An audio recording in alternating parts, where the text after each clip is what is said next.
ఎంత అడ్డగోలుగా డబ్బులు ఖర్చు పెట్టేశారు, దోచేశారంటే పంచాయతీరాజ్ లెక్కలు చూస్తూ ఉంటే గుండె చెరువైపోతాం. 200 కోట్లు కనీసం పే చేయలేని పరిస్థితుల్లో ఒక 40 కోట్లు పే చేస్తే చాలా పెద్ద ప్రాజెక్టులు అయిపోతాయి. ఒకవైపు ఏమో ఋషికొండ లాంటి ప్యాలెస్కి ఏమో 600 కోట్లు ఖర్చు పెడతారు.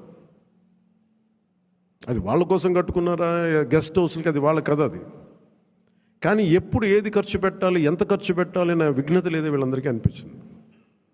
మన క్యాంప్ ఆఫీస్కి తీసుకెళ్ళి మీరు బడ్జెట్ ఇచ్చి మీరు ఎంతైనా ఖర్చు పెట్టుకోండి, మీ క్యాంప్ ఆఫీస్ రెడీ చేసుకోండి అంటే నేను రూపాయి ఖర్చు పెట్టడం నాకు ఇష్టం లేదు అదనంగా ప్రభుత్వ ఖజానాకి. అది ప్రజల సొమ్ముని మనకి అకారణంగా దాన్ని ఖర్చు పెట్టేయడం కానీ దాన్ని దుర్వినియోగం చేయడం నాకు నచ్చక. అసలు ఏం వద్దు, ఉన్న ఫర్నిచర్ అలాగే ఉంచి ఏం చేయొద్దు. దాన్ని అవసరమైతే నేను చెప్తానులేండి, చెప్తాను. Most of